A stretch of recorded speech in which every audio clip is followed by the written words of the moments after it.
Salut à tous les Novels, je suis trop heureux de vous retrouver pour cette nouvelle année 2022. Alors avant toute chose, bonne année à tous, et nouvelle année égale nouveau setup. Bienvenue sur le nouveau setup de Novel Class, on va se régaler ensemble cette année. Alors d'ailleurs, je vous le dis d'entrée de jeu, nouveau format cette année, une fois par semaine, tous les dimanches, on se retrouvera pour une vidéo spéciale où on parlera d'orientation, on fera des interviews, on parlera de ce qui vous concerne. Alors dites-moi tout de suite dans les commentaires ce que vous voulez voir dans ces vidéos spéciales du dimanche, et puis toute la semaine du lundi au vendredi, des vidéos de cours. Ça change pas d'habitude. Dans cette vidéo, on va voir ensemble 3 hacks qui vont te permettre d'exploser en enseignement scientifique. Première, des petites astuces que j'ai découvert à force de donner des cours en enseignement scientifique, des choses qui reviennent tout le temps et qu'il est toujours bon de savoir. Si tu ne suis pas sur Instagram, je t'invite à le faire tout de suite, je te mets le lien là dans la description.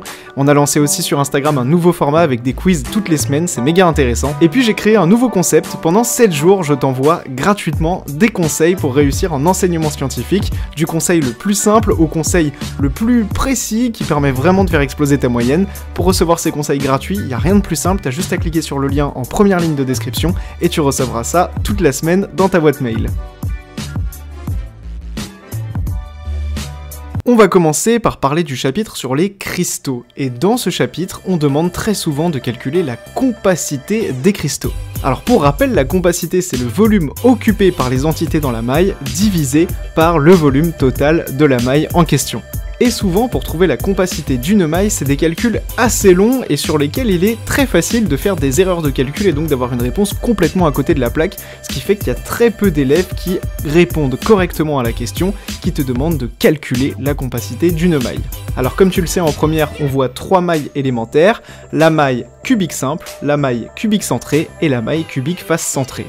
Et bien voici le premier hack. Il faut que tu saches que la compacité est toujours la même selon le type de maille. Et une fois que tu sais ça, c'est super simple parce que quand on te demande de calculer la compacité dans une interro par exemple, eh bien tu connais déjà la réponse dans ta tête, t'as plus qu'à essayer de retrouver cette réponse en faisant les calculs. Du coup, voici le premier hack. La compacité dans le cadre d'un cubique simple, c'est 0,52. La compacité dans le cas d'un cubique centré, c'est 0,68. Et la compacité dans le cas d'un cubique face centré, c'est 0,74 et c'est toujours les mêmes réponses. Donc retiens-les par cœur et tu ne pourras plus te tromper à la question qui te demandera de calculer la compacité d'une maille élémentaire. Toujours sur le chapitre des cristaux, on te demande souvent de calculer le nombre d'atomes que contient une maille, et souvent c'est une question piège, une question assez galère pour les élèves qui comprennent pas trop comment calculer ce nombre d'atomes faisant partie d'une maille élémentaire. Et en fait c'est une question assez simple car c'est toujours la même chose. Dans le cadre d'une maille élémentaire, il y a 3 configurations possibles des entités. Tu peux avoir des entités dans les coins de la maille, des entités au milieu des faces, ou bien une entité en plein milieu de ta maille. Maintenant que tu sais ça, tu vas voir, c'est super simple. Il faut savoir que dans tous les cas, les entités qui sont dans les coins, elles comptent pour 1/8, les entités qui sont au milieu des faces, elles comptent pour 1/2, et l'entité qui est au milieu de la maille, elle compte pour 1. À partir de là, t'as plus qu'à compter chaque entité dans ta maille pour avoir le nombre total d'entités dans ta maille. Troisième astuce, troisième hack en enseignement scientifique, comment convertir la température des degrés Celsius vers les Kelvin.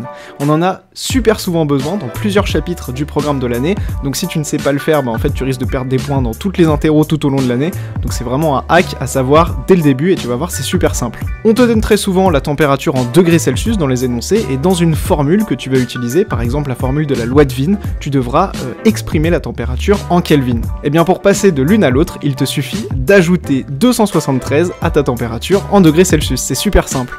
Par exemple dans un énoncé, si on te dit qu'il fait 20 degrés Celsius, ça fait 20 plus 273, ce qui est égal environ à 293 Kelvin.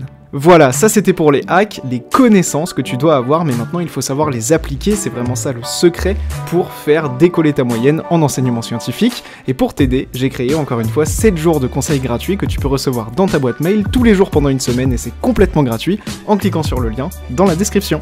Dans cette vidéo, j'ai surtout donné des conseils sur les premiers chapitres de l'année, parce que je sais que c'est ça que vous êtes en train d'étudier en ce moment, mais si vous voulez des hacks, des conseils dans d'autres chapitres d'enseignement scientifique, abonnez-vous, likez cette vidéo et dites-le moi dans les commentaires, et si je vois que ça vous plaît, je referai une vidéo 3 hacks pour percer en enseignement scientifique. A demain pour une vidéo de cours, et à dimanche prochain pour une nouvelle vidéo spéciale. C'était Théo, ciao.